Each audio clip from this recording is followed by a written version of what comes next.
میرے حضور نے یہاں تک فرمایا کہ جو شخص قرآن پڑھتا ہے اس کے لہجے میں لکنت کی وجہ سے یا عجمی ہونے کی وجہ سے وہ اٹکتا ہے اور اس کا لہجہ ٹوٹتا ہے، تو میرے حضور نے فرمایا اللہ اس کو دوہرا ثواب عطا کرتا ہے، ایک قرآن پڑھنے کا ثواب اور ایک اس کو اٹکنے سے جو تکلیف ہوتی ہے، تو فرمایا اللہ اس کا بھی اس کو ثواب عطا کرتا ہے۔ اور فرمایا یہ وہ پاکیزہ کتاب ہے کہ اگر تمہارا رب سے باتیں کرنے کو جی چاہے تو قرآن کھول کے بیٹھ جاؤ، یہ رب سے ہم کلام ہونا ہے، یہ اپنے رب سے گفتگو کرنی ہے۔ میرے حضور نے فرمایا کہ قرآن اللہ کی وہ لٹکتی ہوئی رسی ہے جس کا ایک سرا تمہارے ہاتھ میں ہے، دوسرا سرا تمہارے رب کے ہاتھ میں۔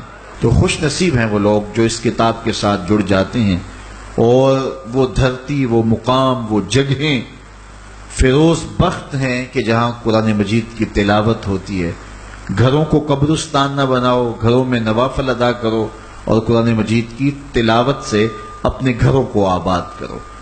اگر گھر میں روزانہ کی بنیاد پہ قرآن مجید کی تلاوت کا معمول بن جائے تو پھر کوئی جن، کوئی بھوت، کوئی آسیب اور کوئی بدرو آپ کو تنگ نہیں کر سکتی۔ جہاں قرآن کی تلاوت تسلسل کے ساتھ ہوتی ہوگی وہاں جن نہیں ہوگا، وہاں ٹونے نہیں ہوں گے، وہاں جادو نہیں ہوگا، وہاں سایہ نہیں ہوگا، وہاں رحمت الہی کا سائبان تان دیا جائے گا۔ جہاں قرآن پڑھا جائے وہاں نزول باران ہوتا ہے، رحمتوں کی برسات ہوتی ہے۔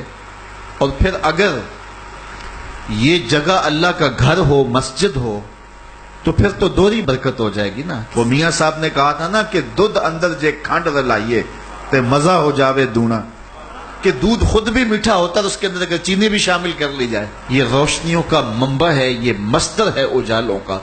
اس کتاب سے اتنی روشنیاں پھوٹتی ہیں کہ زندگی کے سارے اندھیرے ختم کیے جا سکتے ہیں۔ یہ طمانیت قلب کا سبب بھی ہے، یہ روح کے اجالوں کا سبب بھی ہے، یہ کتاب زندگی ہے، کتاب حیات ہے۔ اس کے بتائے ہوئے اصولوں کے مطابق اگر زندگی بسر کریں گے تو یہ زندگی بھی خوبصورت ہوگی، اور اس زندگی کے بعد ایک اور شروع ہونے والی زندگی ہے، وہ زندگی بھی خوبصورت ہوگی۔ قرآن قبر میں چراغاں کرے گا، قبر میں روشنیاں دے گا، قبر میں اجالا کرے گا۔ اس کتاب کے اندر ایسے ایسے شفا کے نسخے رکھے گئے ہیں کہ ہماری زندگی کے روز مرہ مسائل کا حل ہے۔ مثال کے طور پہ آج کل ہر بندہ معاشی طور پہ پریشان ہے، تو سورہ واقعہ صرف 3 رکوعوں پر مشتمل ہے۔ اگر یہ معمول زندگی بنا لے تو سورہ واقعہ جہاں ہوگی وہاں نحوستیں اور بے برکتیاں نہیں ہوں گی۔ سورہ یاسین پڑھو گے تو بے پناہ برکتیں اس کے دامن میں رکھی ہوئی ہیں۔ اسی طرح سورہ اخلاص صرف 3 مرتبہ پڑھیں گے تو پورے قرآن پڑھنے کا ثواب نصیب کر دیا جائے گا۔ ایک شخص حضور کی خدمت میں حاضر ہوا اور اس نے حضور سے کہا کثیر العیال ہوں، ذرائع آمدنی بہت تھوڑے ہیں، تو میرے لیے کوئی دعا کیجئے، کوئی مجھے نسخہ بتائیے۔ تو آقا کریم نے اس کو جو نسخہ بتایا سنا، فرمایا جب گھر جائے تو گھر والوں کو السلام علیکم کہہ دیا کرو۔ یہ کتنا سوکھا نسخہ ہے اور کتنا اچھا وظیفہ ہے، گھر والے بھی خوش، اللہ رسول بھی خوش۔ اس کے بعد 1 مرتبہ سورہ اخلاص پڑھ لیا کرو، غربت توڑ نسخہ۔